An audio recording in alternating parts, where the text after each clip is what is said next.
京都の偉い人たちと会いたくないな。みんな怖いんだもん。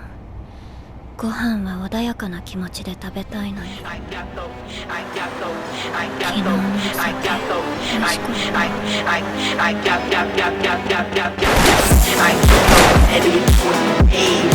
黒瀬限度は新幹線内で銃撃に死体があるから片付けさせた。そこが重心。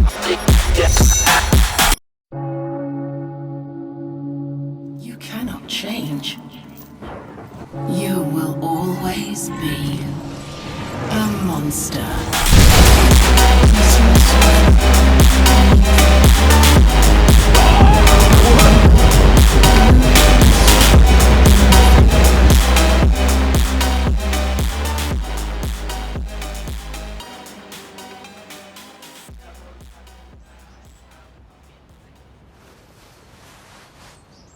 ここで私ができることは終わりました。